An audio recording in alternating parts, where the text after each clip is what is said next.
Today we're in Kilwin's ice cream shop here in Hyde Park, but before we get on with our show, we're going to talk more about the shop from Rochelle. Okay, Eva, did you know that Kilwin's is the only black-owned Kilwin's and it's right here in Hyde Park? Really? That's amazing. But now more on to our show, FSM, so follow us outside for more. Okay, Eva. Hey, FSM News is reporting from Hyde Park today, and we're talking about being black in Chicago. Hey Rochelle, do you like being black? Of course I do. What kind of question is that? Everything about us is great, from our food to our relationships and everything else. Well, you're going to love today's show then because we're talking about all that good stuff. I can't wait. When is it coming on? FSM News starts in 3, 2, 1.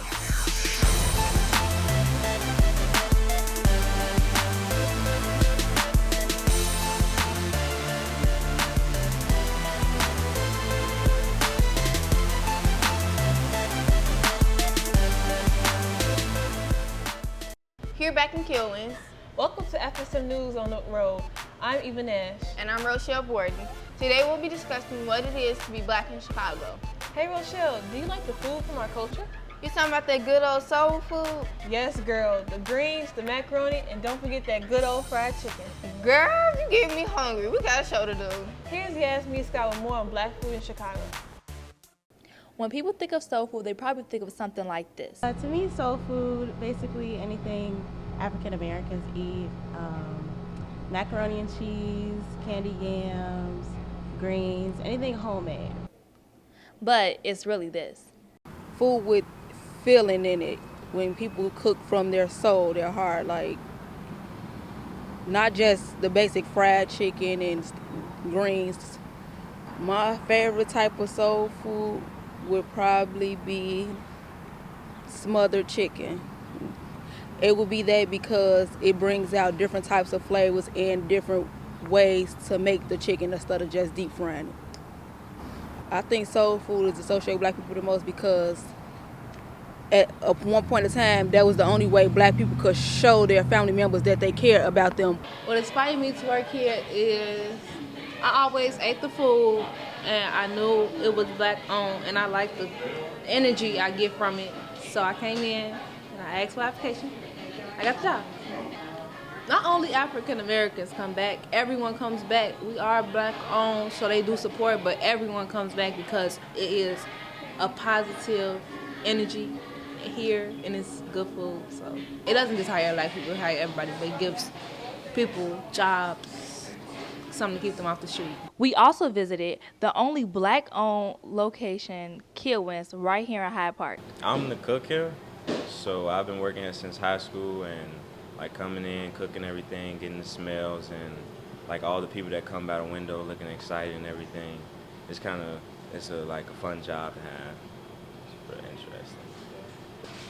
Well, I think African Americans continue to come back is because, well, the product that we have, like people can literally see us make it and they know that it's legit, it's genuine, it's homemade, and like it's good energy in the store as a whole, like with the staff and everything.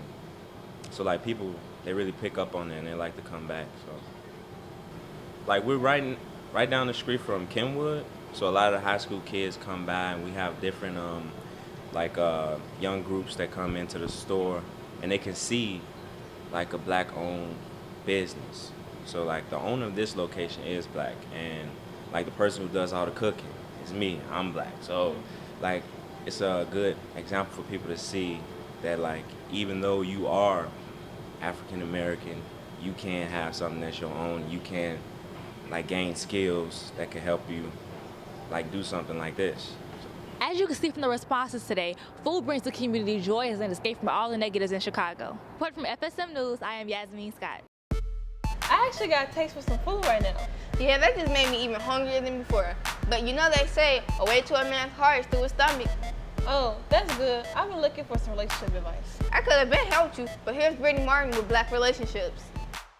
Generally, in today's pop culture, celebrities represent a controversial depiction of black relationships. But how realistic are these relationships? One aspect, it does kind of provide false hope because we're always seeing the people who we look up to, like Jay-Z, like Dwayne Wade, like Waka Flocka Flame, people who we look at in the media, we see them as someone who's kind of like a positive role model in a way. So when they're doing things like cheating on their wives or having babies on their wives and their wives are constantly taking them back and we're seeing that side of their relationship, is very difficult for us. I believe every relationship, everything that you get into is what you make out of it. You must bear in mind that with celebrity relationships, there's a certain amount of you're public. Everything is public consumption. So you are not only in a relationship with your spouse or whomever it may be, but people feel that they're in a relationship with you as well. A lot of times I think black relationships are either not taken seriously or are shown off as like violent and just, I don't think there are as many positive relationships as there actually are being shown. Will Smith and Jada Smith, they have a really good relationship. They structure their family in a way that is very uplifting for the black community. Although there may be different depictions of black love, no one actually knows what goes on unless they are part of the relationship. He's taught me this was communication, and communication is really key. And before I didn't know that. So I would basically be like, whatever, and just, not say anything to him for days on end, maybe like 3-4 days. And then realizing that, those 3-4 days was time wasted I could have spent with him. We are very transparent and honest with each other, and communication is always a safe place. So even when we disagree, we have a level of respect for each other where we can disagree respectfully. One of the things that I liked most about him was that he's really compromising. So what we do to keep the relationship strong, we make time for each other. Always discovering new things as a couple really helps. Have good communication, and then we also take trips and create a venture, so to keep the spark. People look for different qualities and factors in their personal relationship. Therefore, we realize every individual would probably have different pieces of advice for someone else. In one way, you may mean it another way, but if you are communicating that with each other and you're explaining what you think and your intention behind saying something, that's going to help you guys understand each other better. Putting someone else's happiness over yours, because if you love them, then you want them to be happy. You have to, first and foremost, know the person. You can't rush into it, and you either play it by ear or play it safe until you have a clear and defined understanding of this person. Have a clear understanding what it is you want out of a relationship and be transparent about that. Reporting for FSM News, I'm Brittany Martin. That just made me so happy. Yeah, seeing love is amazing, especially when they grind together. Black couples reaching success together is so beautiful. Here's Desiree Williams with more on black success. From the times of slavery, blacks were always looked down upon. They are usually stereotyped into being ignorant and illiterate. There are very few successful African Americans who get acknowledged for their hard work and dedication. We are here to shine a light on those who don't often get the recognition they deserve. How often do I hear about local black successful people? Relatively often. I think just in my circle of friends and folks I went to high school and college with, and through social media, so through Facebook and through LinkedIn, people are always doing great things, wonderful things in the community, great things for their family, great things in their career. So I'd have to say quite often. So that is a requirement for me to make sure that I'm around successful entrepreneurs and black entrepreneurs, because I believe that the more we do together and collaborate together, the more that we can build a legacy for the African American community. My friend Elle always says black people are either like superhuman or subhuman. Either you like a superstar, blah, or you somebody else. You know what I mean? It's never just a story of just an average guy or woman doing something great. With stories, to me, actually, are even more important. Just the average everyday people like us is doing good stuff, You have to define yourself as a success before society defines you as a success. Because if you see yourself as a person who is successful, you try to be successful at everything you do, so you come up with success habits. Like, you don't do anything sloppy. You do the best you can to improve the same activity every day.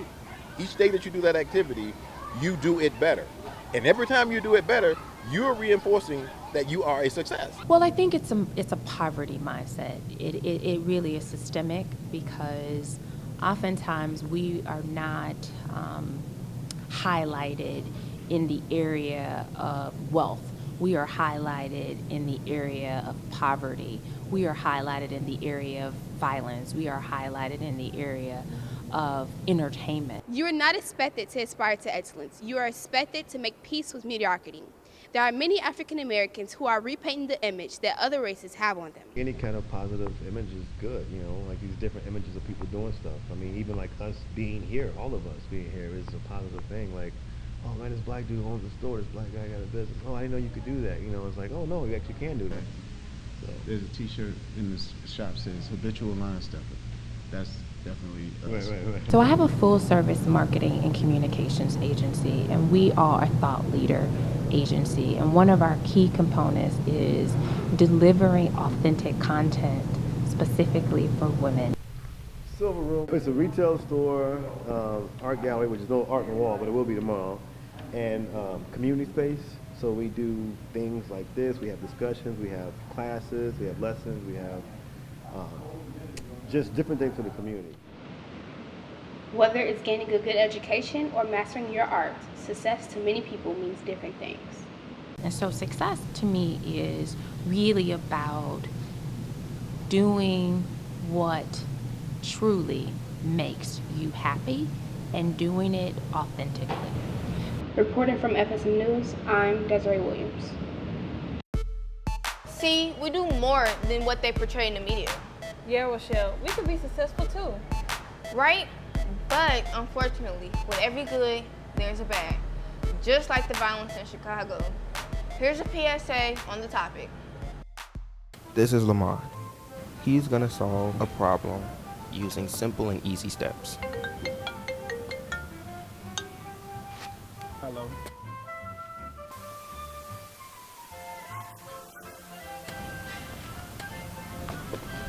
Ooh, and it's Tommy Hilfiger. What? Hold on, I'm gonna call you back because I think somebody stole my hat.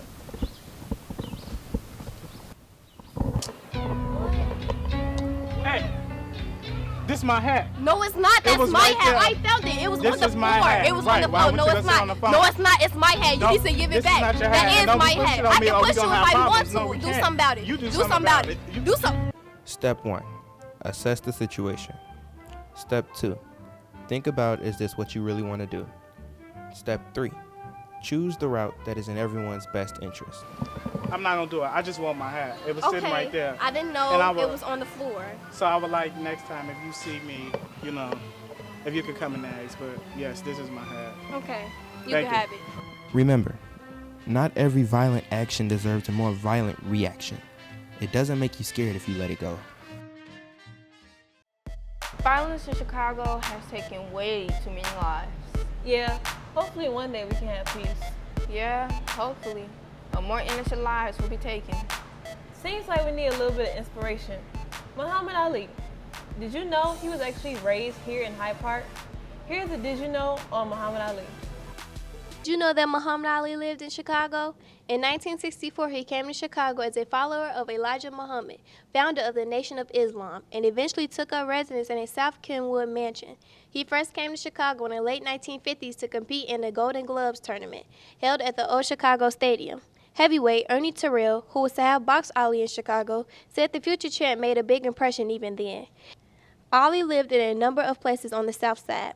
He initially moved in a small home on 85th and Jeffrey, then a penthouse on 76th and South Shore Drive, then a condominium at 69th and Crandon, then a Hyde Park mansion. Ali's time in Chicago came to an end in 1977 when he married his third wife, Veronica Porsche, who was from Los Angeles and wanted to live there. Ali's time in Chicago influenced many people, and though he left in 1977, many people consider him a Chicago resident. Wow, I learned a lot about blacks in Chicago today. Yeah, but that's the end of our show for today. You can find us on CAN-TV, channels 19 and 27, and also on ABC7 Chicago website under the community section. Viewers can also find us on Facebook. Just type in FSM News. Also check out our Twitter and Instagram. 3, 2, 1. That's a wrap.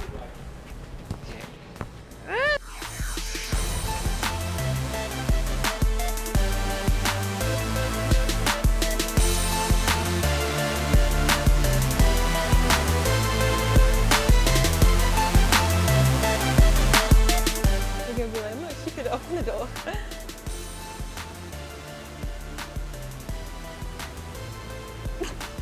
Hey, FSM News is reported from Hyde Park today, and we're talking about blacks in Chicago.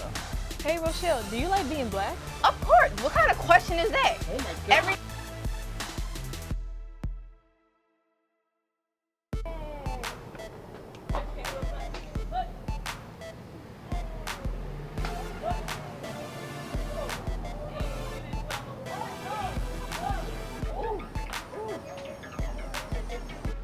Although there may be different depictions of false love, no one actually knows what goes in.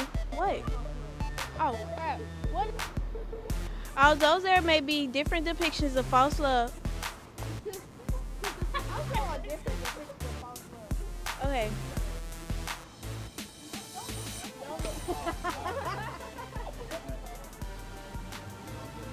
O-N. Last name Harris, H-A. This is G, and I can't do it. That's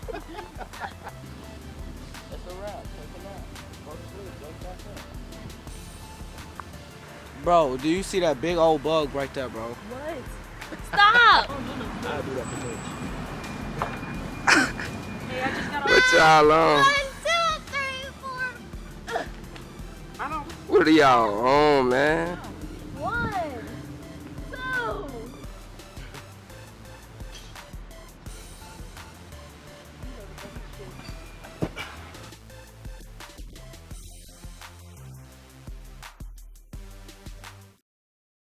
Free Spirit Media cultivates diverse youth voices to transform media and society.